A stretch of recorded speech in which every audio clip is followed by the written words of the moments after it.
Online class റൂമിലേക്ക് എല്ലാവർക്കും സ്വാഗതം. നമ്മുടെ ക്ലാസ് റൂമിൽ ഇംപ്രൂവ്മെൻ്റ് എക്സാമിനേഷൻ മുന്നിൽ കണ്ടുകൊണ്ട് അതിനുള്ള പഠന പ്രവർത്തനങ്ങൾ തുടങ്ങി 1-2 ക്ലാസ്സുകളൊക്കെ കഴിഞ്ഞു. ഇന്ന് നമ്മൾക്ക് +1 ഇന്ത്യൻ ഇക്കോണമിയുടെ വളരെ ഇമ്പോർട്ടൻ്റ് ആയിട്ടുള്ള ഒരു ചാപ്റ്റർ, 3ാമത്തെ chapter, liberalisation, privatisation, globalisation and appraisal എന്ന് പറയുന്നത്. ഇത് 3ാമത്തെ ന്യൂ ഇക്കണോമിക് പോളിസി എന്ന് പറയുന്ന പേരിൽ അറിയപ്പെടുന്ന liberalisation, privatisation, globalisation and appraisal 1991 onwards ആയിട്ടുള്ള ഒരു ഇന്ത്യൻ സമ്പദ് വ്യവസ്ഥയിൽ ഉണ്ടായിരുന്ന ഒരു വലിയൊരു പൊളിച്ചെഴുത്ത്.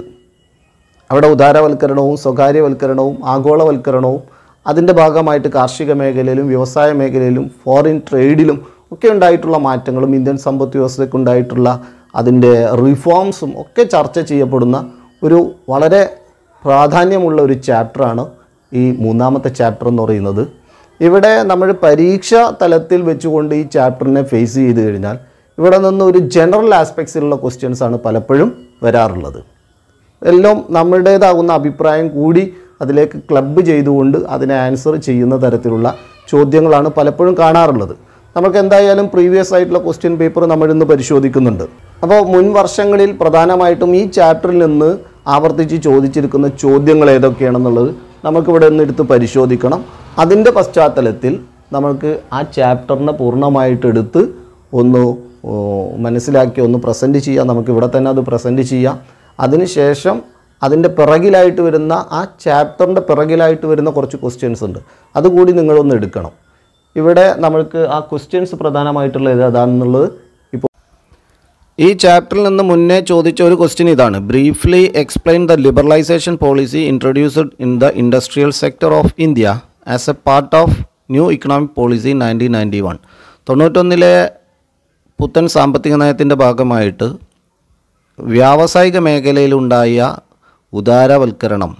ഉദാര സമീപനങ്ങളെക്കുറിച്ച് ചെറുതായിട്ട് എക്സ്പ്ലെയിൻ ചെയ്യുക എന്നുള്ളതാണ്. അത് ആ ചാപ്റ്ററിൽ കാര്യമായിട്ട് ലൈസൻസിങ്ങും പെർമിറ്റിങ് അങ്ങനെ പറയുന്ന അത്രയും ഭാഗങ്ങളൊക്കെ ലിബറേഷൻ പോളിസികളെക്കുറിച്ച് കാര്യമായിട്ട് പറയുന്നുണ്ട്.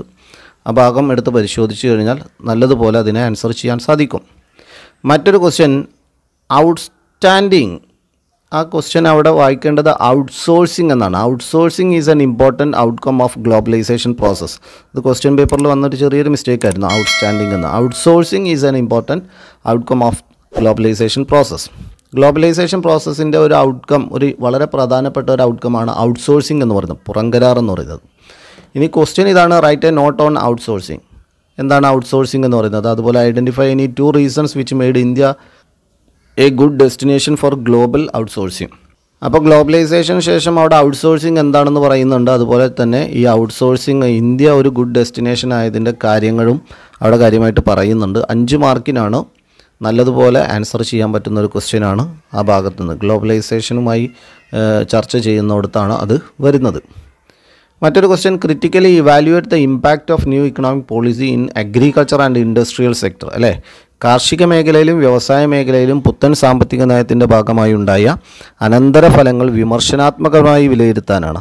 അപ്പോൾ 91 പുത്തൻ സാമ്പത്തിക നയം കാർഷിക മേഖലയിലും വ്യവസായ മേഖലയിലും ഏത് തരത്തിലുള്ള മാറ്റങ്ങളുണ്ടാക്കി, അതിൻ്റെ ഗുണങ്ങളും ദോഷങ്ങളും കൂടി നമുക്കവിടെ കൊടുക്കുക. അപ്പോഴാണ് അതിൻ്റെ വിമർശനപരമായിട്ട് വിലയിരുത്താൻ സാധിക്കുക. അപ്പം നമ്മുടേതാവുന്ന ഒരു സജഷൻ കൂടി അതിലേക്ക് ചേർത്ത് വെച്ചുകൊണ്ട് നമുക്കതിനെ എഴുതാൻ സാധിക്കുന്ന ഒരു ക്വസ്റ്റ്യനാണത്.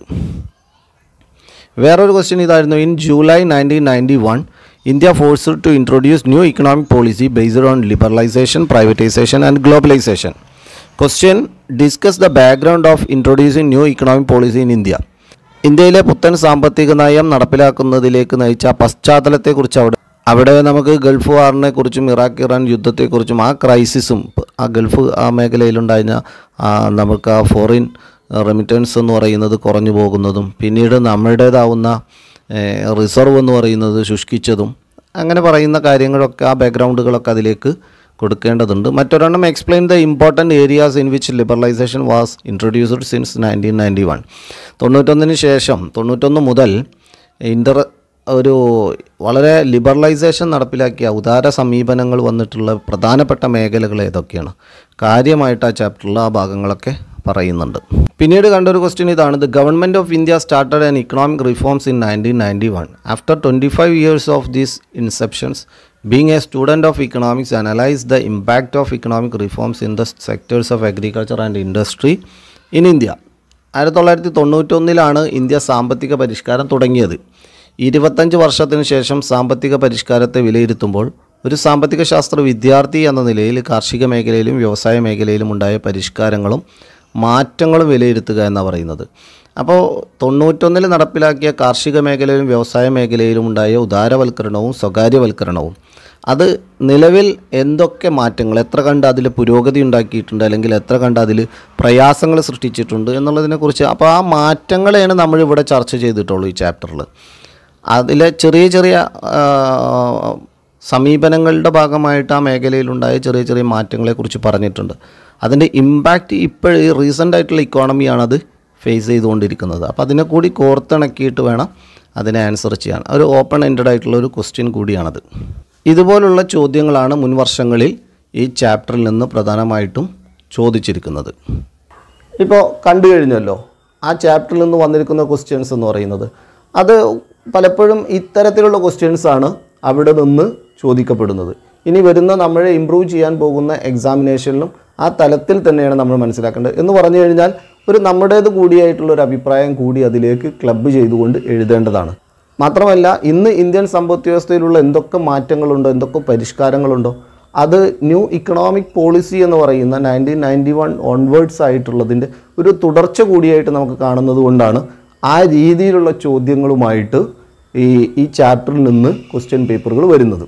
അങ്ങനെയാണെങ്കിൽ ഇനി ആ ചാപ്റ്ററിന് നമുക്ക് കാര്യമായിട്ട് എടുത്ത് അതിലെ പ്രധാനപ്പെട്ട ഭാഗങ്ങൾ എന്തൊക്കെയാണ് ലിബറേറ്റിംഗ് ഇക്കോണമി ആയിട്ട് പ്രധാനമായിട്ട് നടപ്പിലാക്കിയിരുന്നത്, അതുപോലെ പ്രൈവറ്റൈസേഷൻ എന്ന് പറയുന്നത് സ്വകാര്യവൽക്കരണവുമായി ബന്ധപ്പെടുത്തിയിട്ടുള്ള പോളിസികൾ, അത് അവിടെ ഏതൊക്കെ മേഖലകളിലാണ് അത് ഡ്രാസ്റ്റിക് ചേഞ്ചസ് ഉണ്ടാക്കിയിട്ടുള്ളത്, പിന്നെ ഗ്ലോബലൈസേഷൻ, അതിൻ്റെ ഔട്ട്സോഴ്സിങ്, അങ്ങനെ പറയുന്നതൊക്കെ കാര്യമായിട്ട് ആ ചാപ്റ്ററിൽ ഡിസ്കസ് ചെയ്യുന്നുണ്ട്.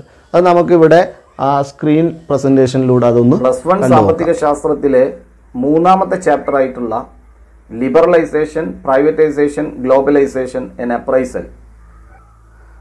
1991 ഗവൺമെൻറ് ആയിരുന്ന PV നരസിംഹറാവു ഗവൺമെൻറ്റിൽ ഫിനാൻസ് മിനിസ്റ്റർ ആയിരുന്ന ഡോക്ടർ മൻമോഹൻ സിംഗിൻ്റെ നേതൃത്വത്തിലാണ് പുത്തൻ സാമ്പത്തിക നയം ഇന്ത്യയിൽ ഇൻട്രൊഡ്യൂസ് ചെയ്യുന്നത്.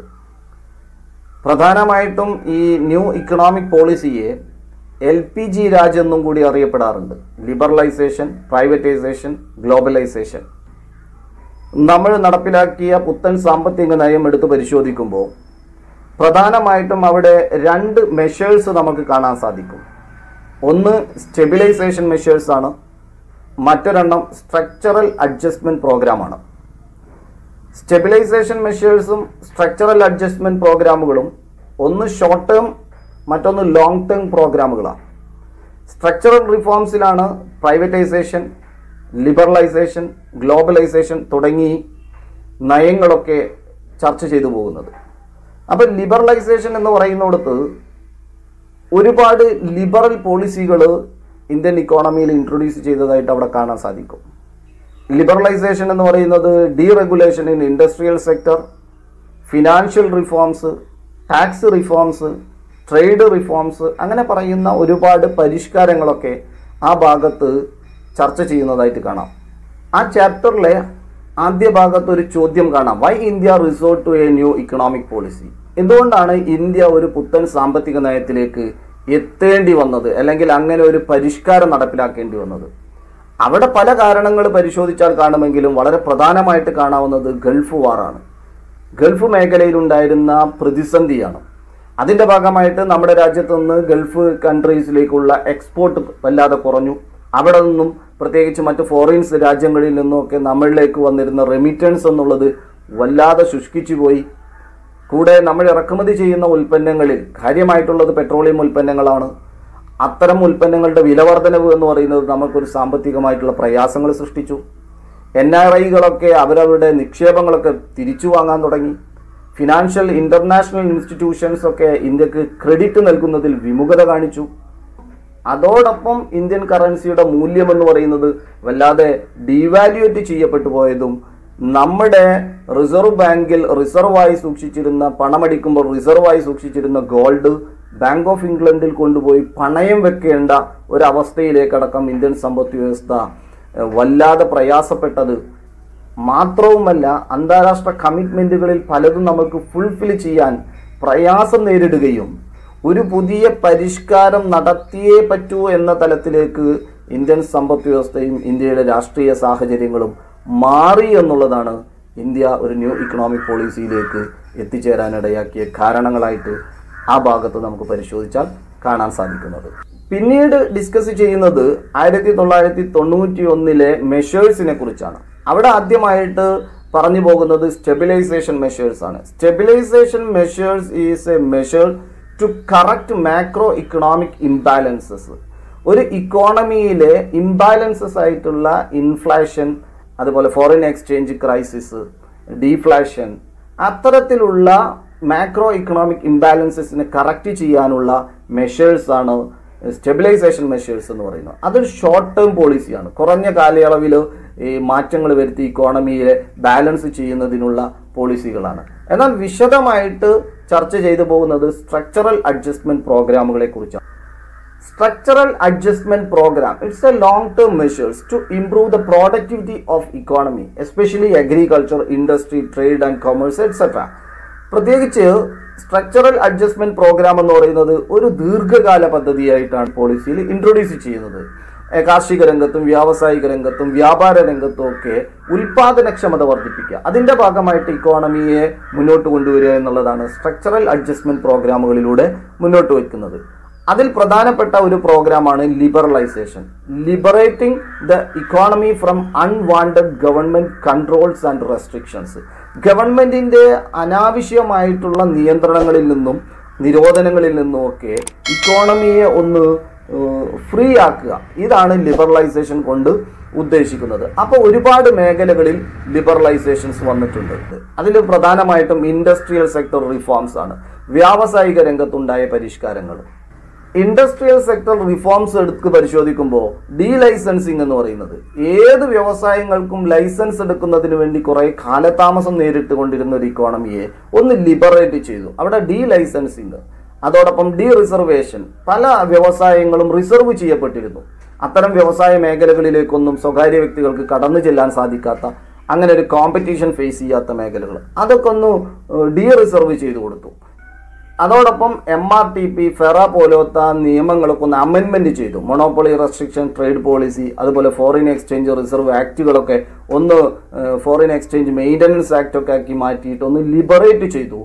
കൂടെ സ്മോൾ സ്കെയിൽ ഇൻഡസ്ട്രീസിലേക്കുള്ള ഇൻവെസ്റ്റ്മെന്റിന്റെ ലിമിറ്റുകളൊക്കെ 5 ലക്ഷമായിരുന്നു തുടക്കത്തിൽ ഉണ്ടായിരുന്നത്, ഇപ്പോൾ കോടികളായിട്ട് അത് വർദ്ധിപ്പിച്ചതൊക്കെ ലിബറലൈസേഷന്റെ ഭാഗമായിട്ടാണ്. അതിന്റെ ഭാഗമായിട്ട് ചെറുകിട വ്യവസായങ്ങളിലൊക്കെ ഉൽപാദനക്ഷമത വർദ്ധിപ്പിക്കാനുള്ള ടെക്നോളജികളൊക്കെ അഡോപ്റ്റ് ചെയ്യാൻ സാധിക്കുന്നുണ്ട്. കൂടെ ഉൽപാദകർക്ക് ഏത് വസ്തുക്കൾ വേണമെങ്കിലും ഉൽപ്പാദിപ്പിച്ച് മുന്നോട്ട് പോകാനുള്ള ഒരു അനുമതി കൂടി കൊടുത്തതായിട്ട് ഇൻഡസ്ട്രിയൽ സെക്ടർ റിഫോംസിൽ ആ പാഠഭാഗം പരിശോധിച്ചു കഴിഞ്ഞാൽ നമുക്ക് കാണാൻ സാധിക്കും. പിന്നീട് ലിബറൽ പോളിസികളുടെ ഭാഗമായിട്ട് ഫിനാൻഷ്യൽ സെക്ടറിലുള്ള റിഫോംസിനെ കുറിച്ച് പറയുന്നുണ്ട്. ഫിനാൻഷ്യൽ സെക്ടറിലെ റിഫോംസുകൾ എടുത്ത് പരിശോധിക്കുമ്പോൾ അവിടെ ബാങ്കുകൾക്ക് പുതിയ പുതിയ ബ്രാഞ്ചുകൾ തുടങ്ങാനുള്ള അനുമതികൾ കൊടുക്കുന്നു.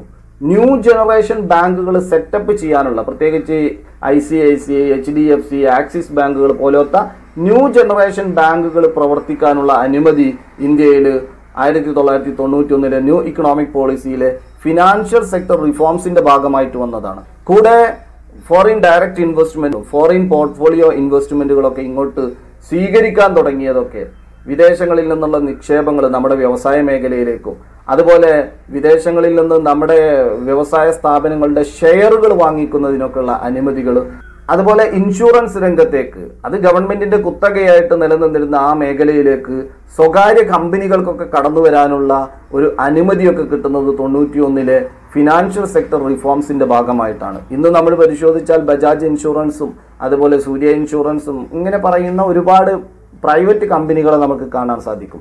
ഇതൊക്കെ റൺ ചെയ്യാനുള്ള അനുമതി കിട്ടുന്നത് ന്യൂ ഇക്കണോമിക് പോളിസിയുടെ ഭാഗമായിട്ടാണ്, അവിടുത്തെ പ്രത്യേകിച്ച് ഫിനാൻഷ്യൽ സെക്ടർ റിഫോംസിന്റെ ഭാഗമായിട്ടാണെന്നുള്ളത് നമ്മൾ മനസ്സിലാക്കേണ്ടതാണ്. പിന്നീട് അവിടെ പറയുന്ന മറ്റൊരു പ്രധാനപ്പെട്ട റിഫോംസ് എന്ന് പറയുന്നത് ടാക്സ് റിഫോംസ് ആണ്. നികുതിയുമായി ബന്ധപ്പെട്ട് വന്ന പരിഷ്കാരങ്ങൾ. അത് പേഴ്സണൽ ഇൻകം ടാക്സിന്റെ സ്ലാബുകളൊക്കെ കുറച്ചു. നമ്മൾ 91 വരെയുള്ള കാലയളവ് പരിശോധിച്ച് കഴിഞ്ഞു കഴിഞ്ഞാൽ വ്യക്തിഗത വരുമാന നികുതി എന്ന് പറയുന്നത് വലിയ സ്ലാബായിരുന്നു. അതൊക്കെ ഒന്ന് പ്രോഗ്രസീവ് റേറ്റിലേക്കാക്കിയിട്ട് നമ്മൾ അതിനെ മാറ്റപ്പെടുത്തി എന്നുള്ളത് ഈ ടാക്സ് റിഫോംസിൽ കാണാൻ പറ്റും. അതോടൊപ്പം എക്സൈസ്, കസ്റ്റംസ് ഡ്യൂട്ടികളൊക്കെ കുറച്ചു. പിന്നീട് വ്യവസായ സംരംഭങ്ങളെ കൂടുതൽ പ്രോത്സാഹിപ്പിക്കുന്നതിന് വേണ്ടി കോർപ്പറേറ്റ് ടാക്സുകളൊക്കെ ഒന്ന് കട്ട് ചെയ്ത് കൊടുത്തിട്ടുണ്ട്. അതുപോലെ വളരെ പ്രധാനമായിട്ട് നമുക്ക് അവിടെ കാണാൻ സാധിക്കുന്നതാണ് ജൂലൈ 1, 2017 മുതൽ നമ്മുടെ ഇന്ത്യയിൽ ഇൻട്രൊഡ്യൂസ് ചെയ്തിട്ടുള്ള GST, ഗുഡ്സ് സർവീസ് ടാക്സ് എന്ന് പറയുന്നത്. ടാക്സ് രംഗത്തുണ്ടായിരുന്ന കോംപ്ലക്സിറ്റിയൊക്കെ റിഡ്യൂസ് ചെയ്തിട്ട് ഗവൺമെന്റിന്റെ വരുമാനം വർദ്ധിപ്പിക്കുക, അതോടൊപ്പം ടാക്സ് നൽകുന്ന കമ്പനികൾക്കും വ്യക്തികൾക്കും അതുപോലെ മറ്റു സ്ഥാപനങ്ങൾക്കും ഒക്കെ അവരുടെ സൗകര്യങ്ങൾ മെച്ചപ്പെടുത്തി കൊടുക്കുക എന്ന ലക്ഷ്യവും കൂടിയാണ് GST ഇൻട്രൊഡ്യൂസിങ്. അത് ഏകദേശം 2-3 വർഷമായിട്ടുള്ളൂ ഇന്ത്യയിൽ ആ രംഗത്തുള്ള റിഫോംസ് എന്ന് പറയുന്നത് കാണാൻ തുടങ്ങിയത്. ഇതെല്ലാം 91 ന്യൂ ഇക്കണോമിക് പോളിസിയുടെ ഭാഗമായിട്ട് നമ്മൾ ഇൻട്രൊഡ്യൂസ് ചെയ്തുകൊണ്ടിരിക്കുന്ന ടാക്സ് റിഫോംസുകളിൽ ഉൾപ്പെട്ടുകൊണ്ടിരിക്കുന്നതാണ്. അപ്പോൾ ടാക്സുകൾ എന്ന് പറയുമ്പോൾ ഡയറക്റ്റ് ടാക്സുകളും ഇൻഡയറക്റ്റ് ടാക്സുകളും ആ പാഠഭാഗത്ത് പറയുന്നുണ്ട്. ഇപ്പോൾ ഡയറക്റ്റ് ടാക്സ് എന്ന് പറയുന്നത് നേരിട്ട് ഗവൺമെന്റിലേക്ക് അടക്കുന്നത്. അപ്പോൾ personal income tax, wealth tax, അത് ആരുടെ മേലിലാണോ ചുമത്തുന്നത് അവർ തന്നെ അത് ആ നികുതി ഗവൺമെന്റിന് അടക്കണം. ഇൻഡയറക്റ്റ് ടാക്സ് എന്ന് പറയുമ്പോൾ സെയിൽസ് ടാക്സ്, എക്സൈസ്, കസ്റ്റംസ്, ഇതൊക്കെ വസ്തുക്കളിൽ മേൽ ചുമത്തുന്നത് അല്ലെങ്കിൽ വിൽപ്പനയുടെ മേൽ ചുമത്തുന്നത് അത് ആത്യന്തികമായിട്ട് ഉപഭോക്താക്കളുടെ മേലിലേക്ക് മാറ്റപ്പെടുകയും ചെയ്യുന്ന ഒരു നികുതിയാണെന്ന് കൂടി വിദ്യാർത്ഥികൾ ആ ഭാഗത്ത് പരിശോധിച്ചാൽ മനസ്സിലാവുന്നതാണ്. അതോടൊപ്പം ഈ ടാക്സ് റിഫോംസ് എന്ന് പറയുന്നിടത്ത് ഫിസ്ക്കൽ പോളിസിയെ കുറിച്ച് പറയുന്നത് കാണാം. Government policy on taxation, public expenditure, public ഡെപ്റ്റ് are collectively known as fiscal policy. Government നികുതി ചുമത്തുന്നതും ഗവൺമെന്റിന്റെ ചിലവുകളുമായി ബന്ധപ്പെട്ടും ഗവൺമെന്റിന്റെ കടമെടുക്കുന്നതുമായി ബന്ധപ്പെട്ടും ഒക്കെയുള്ള പോളിസികളെയാണ് ഫിസ്ക്കൽ പോളിസി, ധനനയം എന്ന് അറിയപ്പെടുന്നത്. തന്നെ അവിടെ കാണുന്ന മറ്റൊന്നാണ് മോണിറ്ററി പോളിസി എന്ന് പറയുന്നത്. RBI എടുക്കുന്ന കോൺഷ്യസ് ആക്ഷൻ ആണ്. അവിടുത്തെ quantity of money and availability of money എന്ന് പറയുന്നത് കൺട്രോൾ ചെയ്യുന്നതിന് വേണ്ടി ഒരു രാജ്യത്തിന്റെ സെൻട്രൽ ബാങ്ക് എടുക്കുന്ന നയത്തെയാണ് മോണിറ്ററി പോളിസി എന്ന് അറിയപ്പെടുന്നത്. ഇപ്പോൾ ഇൻഫ്ലേഷൻ, ഡീഫ്ലേഷൻ കാലയളവുകളിലൊക്കെ ഈ ബാങ്ക് റേറ്റുകളും മറ്റുമൊക്കെ മാറ്റങ്ങൾ വരുത്തിയിട്ട് ആ ഇക്കോണമിയിലെ സർക്കുലേഷൻ ഓഫ് മണി എന്ന് പറയുന്നതിനെ കൺട്രോൾ ചെയ്യുന്നതിനൊക്കെ വേണ്ടി മോണിറ്ററി പോളിസികൾ രാജ്യം ഈ പണനയം എന്ന് പറയുന്നത് എടുക്കുന്നതായിട്ട് കാണാം. അത് ആ ഭാഗത്ത് പറഞ്ഞു പോകുന്നുണ്ട്. പിന്നീട് ലിബറലൈസേഷന്റെ ഭാഗമായിട്ട് വന്ന മറ്റൊരു റിഫോംസ് ആണ് ഫോറിൻ എക്സ്ചേഞ്ച് റിഫോംസ് എന്ന് പറയുന്നത്. ഇന്ത്യ 91കളിലേക്ക് എത്തിയപ്പോൾ നമ്മുടെ ഫോറിൻ എക്സ്ചേഞ്ച് റേറ്റ് എന്ന് പറയുന്നത് വളരെ ഡീവാല്യൂറ്റ് ചെയ്തിരുന്നു. അതിന് പ്രധാനമായിട്ടും ഒരു കാര്യം നമ്മൾ പിന്തുടർന്നിരുന്ന ഫോറിൻ എക്സ്ചേഞ്ച് സിസ്റ്റം ആയിരുന്നു. ഫോറിൻ എക്സ്ചേഞ്ച് സിസ്റ്റം എന്ന് പറയുന്നിടത്ത് ഫിക്സഡ് എക്സ്ചേഞ്ച് സിസ്റ്റം ഉണ്ട്, ഫ്ലെക്സിബിൾ എക്സ്ചേഞ്ച് റേറ്റ് സിസ്റ്റം ഉണ്ട്, അതുപോലെ ഫ്ലോട്ടിംഗ് എക്സ്ചേഞ്ച് റേറ്റ് സിസ്റ്റം ഉണ്ട്. ഫിക്സഡ് എക്സ്ചേഞ്ച് റേറ്റ് സിസ്റ്റം എന്ന് പറയുന്നത് ഒരു രാജ്യം കൃത്യപ്പെടുത്തി വെക്കുകയാണ്. അവിടുത്തെ കറൻസിയുടെ മൂല്യം മറ്റു കറൻസിയുമായിട്ട് ഈ കറൻസിയുടെ മൂല്യം ഇന്നതാണ് എന്ന് ഫിക്സ് ചെയ്ത് വെക്കുകയാണ്. എന്നാൽ ഫ്ലെക്സിബിൾ എക്സ്ചേഞ്ച് റേറ്റ് സിസ്റ്റം എന്ന് പറയുന്നത് മാർക്കറ്റ് ഫോഴ്സസ് ആണ് അവിടെ അതിൻ്റെ റേറ്റ് നിശ്ചയിക്കുന്നത്. ഡിമാൻഡ് ആൻഡ് സപ്ലൈ ആണ്, കറൻസിയുടെ ഡിമാൻഡ് ആൻഡ് സപ്ലൈ ആണ് അവിടുത്തെ റേറ്റ് നിശ്ചയിക്കുക. നമ്മൾ 91 നമ്മുടെ ഇക്കണോമിക് പോളിസിയുടെ ഭാഗമായിട്ട് നമ്മുടെ ഫോറിൻ എക്സ്ചേഞ്ച് സിസ്റ്റം എന്ന് പറയുന്നത് മാർക്കറ്റ് ഡിറ്റർമൈൻ ഫോറിൻ എക്സ്ചേഞ്ച് സിസ്റ്റത്തിലേക്ക് മാറ്റി. എന്ന് പറയുമ്പോൾ ഒരു ഫ്ലെക്സിബിൾ എക്സ്ചേഞ്ച് റേറ്റ് സിസ്റ്റത്തിലേക്ക് നമ്മൾ മാറി എന്നുള്ളതാണ് ഫോറിൻ എക്സ്ചേഞ്ച് റിഫോംസ് എന്ന് പറയുന്നിടത്ത് നമുക്ക് പരിശോധിച്ചാൽ മനസ്സിലാവുന്നത്. പിന്നീട് നമ്മൾ റിഫോംസ് എടുത്ത് പരിശോധിക്കുമ്പോൾ അവിടെ കാണുന്നതാണ് ട്രേഡ് ആൻഡ് ഇൻവെസ്റ്റ്മെന്റ് റിഫോംസ് എന്ന് പറയുന്നത്. വ്യാപാര രംഗത്തും നിക്ഷേപ രംഗത്തും ഒക്കെ ഉണ്ടായിട്ടുള്ള റിഫോംസുകൾ. അവിടെ വ്യാപാര രംഗത്ത് ഒരുപാട് വസ്തുക്കളിൽ മേൽ നമ്മൾ കോട്ട നിശ്ചയിച്ചിരുന്നു ഇമ്പോർട്ട് ചെയ്യുന്നതിന്. ആ കോട്ട സിസ്റ്റം ഒക്കെ നമ്മൾ പൊളിച്ചെഴുതുന്നു. അതുപോലെ പല വസ്തുക്കളിന്മേലും ഇമ്പോർട്ട് ഡ്യൂട്ടി എന്ന് പറയുന്നത് നമ്മൾ കുറക്കുന്നു. അതോടൊപ്പം എക്സ്പോർട്ട് ഡ്യൂട്ടി, പല വസ്തുക്കളും കയറ്റുമതി ചെയ്യുന്നതിന്മേലുള്ള നികുതി എന്ന് പറയുന്നത് എടുത്തു കളയുന്നു, ചിലതിലൊക്കെ നാമമാത്രമാക്കി നിലനിർത്തുകയും ചെയ്യുന്നു. ഇതൊക്കെ ട്രേഡ് രംഗത്തുണ്ടായിരുന്ന റിഫോംസ് ആണ്. ഇൻവെസ്റ്റ്മെന്റ് രംഗത്ത് നമ്മൾ ഫോറിൻ ഡയറക്റ്റ് ഇൻവെസ്റ്റ്മെന്റ് സ്വീകരിക്കുന്നു. വിദേശ കമ്പനികൾ, വിദേശ വ്യക്തികളിൽ നിന്നൊക്കെ നേരിട്ട് നിക്ഷേപങ്ങൾ നമ്മുടെ രാജ്യത്തേക്ക് കടന്നു വരുന്നതിനും അവർക്ക് ഏത് തരത്തിലുള്ള വ്യവസായങ്ങളിൽ നിക്ഷേപങ്ങൾ നടത്തി മുന്നോട്ട് പോകുന്നതിനുള്ള അവസരങ്ങൾ നമ്മൾ തുറന്നു കൊടുക്കുന്നു. അതോടൊപ്പം വിദേശ സ്ഥാപനങ്ങൾക്കും കമ്പനികൾ നമ്മുടെ രാജ്യത്തുള്ള കമ്പനികളിലെ ഷെയർ മാർക്കറ്റുകളിൽ, അതായത് പോർട്ട്ഫോളിയോ ഇൻവെസ്റ്റ്മെന്റുകൾ നടത്താനുള്ള അവസരങ്ങളൊക്കെ തുറന്നു കൊടുത്തതൊക്കെ ഇൻവെസ്റ്റ്മെൻറ്റ് റിഫോംസ് എന്ന് പറയുന്ന ഭാഗത്തും ആ പാഠഭാഗത്ത് പ്രത്യേകമായിട്ട് എടുത്തു പറയുന്നുണ്ട്. ഇനി ആ ചാപ്റ്ററിലെ സ്ട്രക്ചറൽ അഡ്ജസ്റ്റ്മെൻറ്റ് പ്രോഗ്രാം എന്ന് പറയുന്നിടത്ത് പറയുന്ന മറ്റൊരു പ്രോഗ്രാം പ്രൈവറ്റൈസേഷനുമായി ബന്ധപ്പെട്ടാണ്. സ്വകാര്യവൽക്കരണം, പൊതുമേഖലാ കമ്പനികളുടെ ഉടമസ്ഥാവകാശം സ്വകാര്യ മേഖലയിലേക്കായി മാറുന്ന ഒരു പ്രക്രിയയാണ്. ഇത് രണ്ട് രീതിയിൽ നടക്കാം. ഒന്ന്, പൊതുമേഖലാ സ്ഥാപനങ്ങൾ വിൽപ്പന നടത്തുന്നു. സ്വാഭാവികമായിട്ടും അത് സ്വകാര്യ വ്യക്തികളോ സ്വകാര്യ സംരംഭകരോ സ്വകാര്യ സ്ഥാപനങ്ങളോ ഒക്കെ അത് ഏറ്റെടുക്കുകയും അതിൻ്റെ ഉടമസ്ഥാവകാശം അങ്ങോട്ട് മാറ്റപ്പെടുകയും ചെയ്യുന്നൊരവസ്ഥ. മറ്റൊന്ന് ഡിസ്ഇൻവെസ്റ്റ്മെൻ്റ് ആണ്. പൊതുമേഖലാ കമ്പനികളുടെ ഷെയറുകൾ വ്യാപകമായിട്ട് വിൽപ്പന നടത്തുക, അത് സ്വകാര്യ വ്യക്തികൾക്കും സ്വകാര്യ സ്ഥാപനങ്ങൾക്കും വാങ്ങാനുള്ള അനുമതി നടക്കുക. ഇതിൻ്റെ ഭാഗമായിട്ട് അവിടുത്തെ മാനേജിങ് കൺട്രോളിംഗ് ബോർഡുകളിലേക്കൊക്കെ സ്വകാര്യ വ്യക്തികളും സ്ഥാപനങ്ങളും കടന്നു വരിക വഴി അത്തരത്തിലും സ്വകാര്യവൽക്കരണം എന്ന് പറയുന്നത് നടക്കുന്നുണ്ട്. ഇതിന് അനുകൂലമായിട്ടും പ്രതികൂലമായിട്ടും വാദഗതികളൊക്കെ ഉണ്ട് എങ്കിലും പുത്തൻ സാമ്പത്തിക നയത്തിൻ്റെ ഭാഗമായിട്ട് നമ്മുടെ ഇക്കോണമിയിൽ നടപ്പിലാക്കിയ ഒരു സ്ട്രക്ചറൽ അഡ്ജസ്റ്റ്മെൻറ്റ് പ്രോഗ്രാം, അതിൽപ്പെട്ടതാണ് സ്വകാര്യവൽക്കരണം എന്ന് പറയുന്നത്. പൊതുമേഖലയിലെ ഇനെഫിഷ്യൻ്റ് ആയിട്ടുള്ള പല കമ്പനികളും അത് സ്വകാര്യവൽക്കരിക്കുക വഴി അത് മെച്ചപ്പെടുത്താൻ സാധിച്ചിട്ടുണ്ട്. മാത്രമല്ല, സ്വകാര്യവൽക്കരണത്തിൻ്റെ ഭാഗമായിട്ട് ഒരു കോമ്പറ്റീഷൻ കസ്റ്റമേഴ്സിന്, കൺസ്യൂമേഴ്സിന് കാര്യമായിട്ടൊരു ബെനിഫിറ്റ് കിട്ടുന്നതായിട്ടും നമുക്ക് കാണാൻ സാധിക്കും. ആ പാഠഭാഗം സ്വകാര്യ മേഖലയുമായി ബന്ധപ്പെട്ട് പരിശോധിക്കണം വിദ്യാർത്ഥികൾ. ലിബറലൈസേഷൻ്റെയും പ്രൈവറ്റൈസേഷൻ്റെയും ഭാഗമായിട്ട് നമ്മുടെ ഇക്കോണമിയിലും അതുപോലെ ലോക സമ്പദ് വ്യവസ്ഥയിലും നടന്ന ഒരു ഫിനോമിനനാണ് integration of economy with outer world, that is globalisation. Free flow of goods and services with outer world, ഇതൊക്കെ ഗ്ലോബലൈസേഷൻ. ഗ്ലോബലൈസേഷൻ എന്ന് പറയുന്നത് ഫോറിൻ ട്രേഡിനെയും ഫോറിൻ ഇൻവെസ്റ്റ്മെൻറ്റിനെയൊക്കെ എൻകറേജ് ചെയ്യുന്നതായിട്ട് കാണാൻ സാധിക്കും. അതോടൊപ്പം ക്യാപിറ്റൽ മാർക്കറ്റ് എക്സ്പാൻഷൻസിനൊക്കെ ഈ ഗ്ലോബലൈസേഷൻ വലിയൊരു സഹായകരമായിട്ടുണ്ട് എന്നുള്ളതും നമുക്കവിടെ പരിശോധിച്ചാൽ കാണാൻ സാധിക്കുന്നതാണ്. ഗ്ലോബലൈസേഷനെ കുറിച്ച് ഡിസ്കസ് ചെയ്യുന്ന അതേ ഭാഗത്ത് തന്നെ ഔട്ട്സോഴ്സിങ്ങിനെ കുറിച്ച് പറയുന്നതായിട്ട് കാണാൻ സാധിക്കും. വളരെ പ്രധാനമായിട്ടുള്ളൊരു ഭാഗം കൂടിയാണ്. പലപ്പോഴും ക്വസ്റ്റ്യൻ പേപ്പറിലൊക്കെ ആ ഭാഗത്തു നിന്നുള്ള ചോദ്യങ്ങളൊക്കെ വന്നതായിട്ട് കാണാറുണ്ട്. അപ്പോൾ ഔട്ട്സോഴ്സിംഗ് എന്ന് പറയുന്നത് important outcome of globalisation process. It means sourcing from outside. ഒരു രാജ്യം ആ രാജ്യത്തിലേക്ക് ആവശ്യമായിട്ടുള്ള സർവീസുകളൊക്കെ ആ രാജ്യത്തുള്ള തൊഴിലാളികളിൽ നിന്ന് സ്വീകരിക്കുന്നതോടൊപ്പം മറ്റു രാജ്യത്തുള്ള തൊഴിലാളികളിൽ നിന്നും സ്വീകരിക്കുക. എങ്ങനെയെന്ന് ചോദിച്ചു കഴിഞ്ഞാൽ, ഉദാഹരണത്തിന് അമേരിക്കയിലെ പല കമ്പനികളും അവർക്ക് വേണ്ടിയുള്ള പണിയെടുക്കുന്നത് ഇന്ത്യയിൽ ഇരുന്നു കൊണ്ടുള്ള ഇന്ത്യയിലെ വർക്കേഴ്സാണ്. ഇതൊരു ഔട്ട്സോഴ്സിംഗ് ആണ്. ആ ഭാഗത്ത് തന്നെ പരിശോധിച്ചാൽ കാണാവുന്നതാണ് why India become a hub of outsourcing. പല യൂറോപ്യൻ രാജ്യങ്ങളിലെയും പല അമേരിക്കൻ രാജ്യങ്ങളിലെയും ഒക്കെ കമ്പനികൾ ഇന്ത്യയിൽ നിന്ന് ഔട്ട്സോഴ്സ് ചെയ്യുന്നതായിട്ട് കാണാൻ സാധിക്കും. അതിന് പ്രധാനമായിട്ടുള്ള കാരണങ്ങൾ ഇന്ത്യയിലെ ലോ വേജ് റേറ്റ് ആണ്. ഒന്ന്, ഇന്ത്യയിൽ നിന്ന് ഇത്തരം സേവനങ്ങൾ സ്വീകരിക്കുക വഴി അത്തരം കമ്പനികളുടെ ചിലവ് ചുരുക്കാൻ സാധിക്കും. ഇവിടെ ലോ വേജ് റേറ്റ് ആണ്. മറ്റൊരെണ്ണം എന്ന് പറയുന്നത് ഇവിടുത്തെ എഡ്യൂക്കേഷണൽ അറ്റൈൻമെന്റ് എന്ന് പറയുന്നത്, അതോടൊപ്പം ഇംഗ്ലീഷ് പ്രൊഫിഷ്യൻസി എന്ന് പറയുന്നത് കൂടുതലാണ്. അപ്പോൾ ഈ കമ്പനികൾക്ക് കമ്മ്യൂണിക്കേഷൻ എന്ന് പറയുന്നത് എളുപ്പത്തിൽ സാധിക്കുമെന്നുള്ളതാണ്.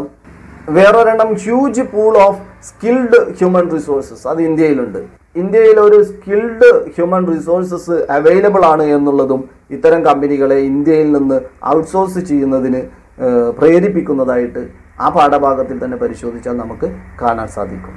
ഇനി മറ്റൊരു സെക്ഷൻ എന്ന് പറയുന്നത് അതിൻ്റെ അവസാന ഭാഗത്തേക്കൊക്കെ പോകുമ്പോൾ 1995 എസ്റ്റാബ്ലിഷ് ചെയ്തിട്ടുള്ള വേൾഡ് ട്രേഡ് ഓർഗനൈസേഷനെ കുറിച്ച് പരിചയപ്പെടുത്തുന്നുണ്ട്. 1948 GATT, general agreement tariff on trade എന്ന് പറയുന്ന ഗാട്ട് ജനീവയിൽ 23 രാജ്യങ്ങൾ കൂടി രൂപീകൃതമായതായിരുന്നു. അത് പിന്നീട് പേര് മാറ്റപ്പെടുകയാണ് 1995 വേൾഡ് ട്രേഡ് ഓർഗനൈസേഷൻ എന്ന് പറയുന്നത്. ലോക വ്യാപാര സംഘടനകൾക്ക് ഒരുപാട് ലക്ഷ്യങ്ങളുണ്ടായിരുന്നു. അതിൽ പ്രധാനമായിട്ടുള്ള ലക്ഷ്യം എന്ന് പറയുന്നത് ട്രേഡ് വോള്യം കൂട്ടുക എന്നുള്ളതാണ്. എല്ലാ രാജ്യങ്ങൾക്കും അന്താരാഷ്ട്ര വ്യാപാരത്തിൽ ഒരു തുല്യ പങ്കാളിത്തം ഉറപ്പുവരുത്തുക. അതോടൊപ്പം തന്നെ വേൾഡ് റിസോഴ്സസിൻ്റെ ഒപ്റ്റിമം യൂട്ടിലൈസേഷൻ സാധ്യമാക്കുക എന്നുള്ളതാണ്. മറ്റൊരെണ്ണം എന്ന് പറയുന്നത് രാജ്യങ്ങൾക്കിടയിലുള്ള ഗുഡ്സ് ആൻഡ് സർവീസസിൻ്റെ ഫ്ലോ എന്ന് പറയുന്നത് ടാരിഫുകളും കോട്ടകളും വെച്ചുകൊണ്ട് ബാരിയർ ചെയ്യപ്പെട്ടിരുന്നത് അതൊക്കെ റിമൂവ് ചെയ്ത് ഒരു ഫ്രീ ഫ്ലോ, ഒരു സ്മൂത്ത് അറ്റ്മോസ്ഫിയർ ക്രിയേറ്റ് ചെയ്യാനുള്ള എല്ലാ സാഹചര്യങ്ങളും ഒരുക്കി കൊടുക്കുക എന്നുള്ളത് വേൾഡ് ട്രേഡ് ഓർഗനൈസേഷൻ്റെ ലക്ഷ്യങ്ങളിൽ പെട്ടതായിരുന്നു. അപ്പോൾ ഒരു മൾട്ടിലാറ്ററൽ ട്രേഡ് എന്ന് പറയുന്നതാണ് നല്ലത്. ബൈലാറ്ററൽ ട്രേഡിനേക്കാൾ നല്ലത് ഓരോ രാജ്യത്തിനും അവസരങ്ങൾ കൂടുതൽ തുറന്നു കിട്ടുന്നത് മൾട്ടിലാറ്ററൽ ട്രേഡാണ്.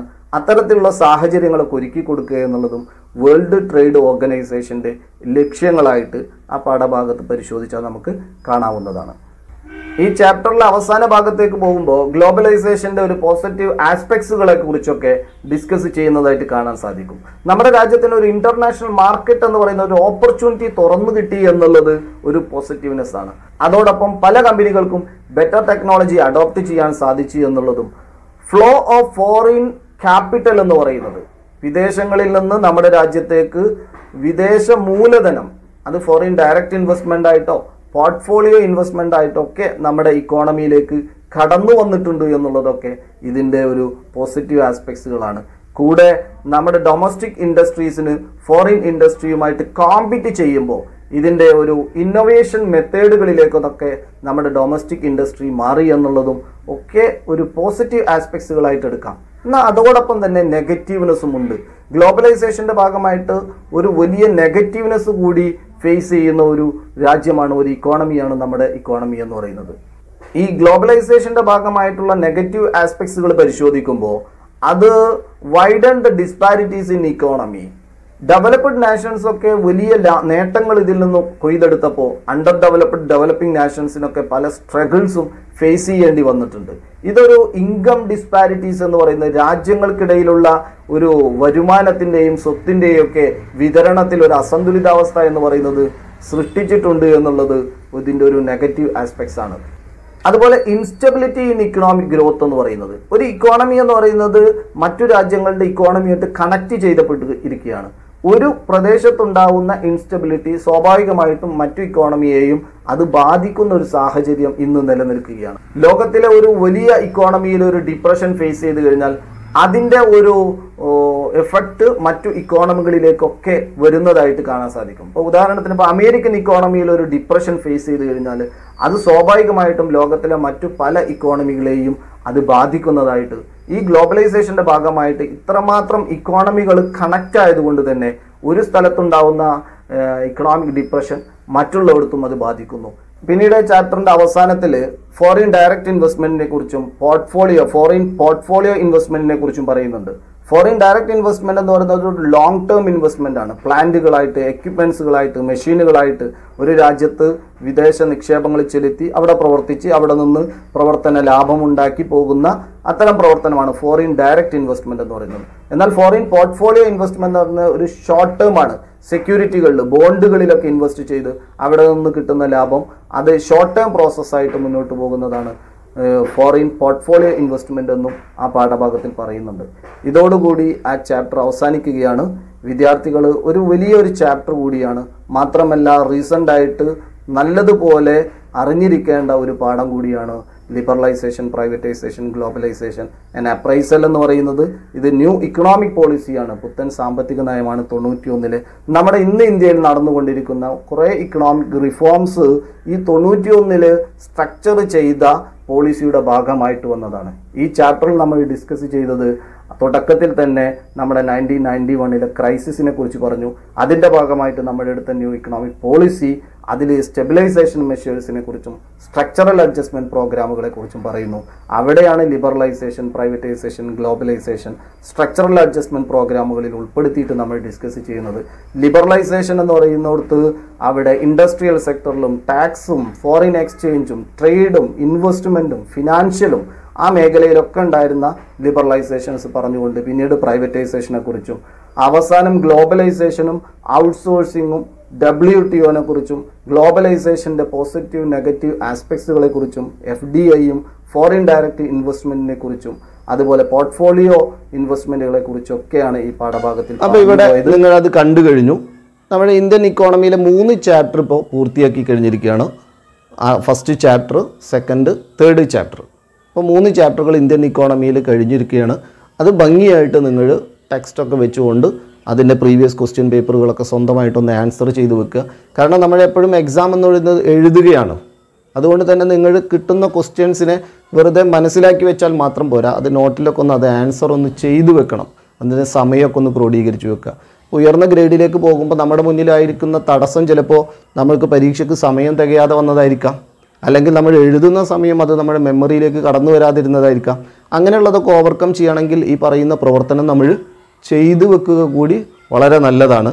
അടുത്ത ദിവസം നമുക്ക് സ്റ്റാറ്റിസ്റ്റിക്സിലെ 1-2 ചാപ്റ്ററുകൾ നോക്കിയിട്ട് പിന്നെ ഇന്ത്യൻ ഇക്കോണമിയിലേക്ക് വരാം.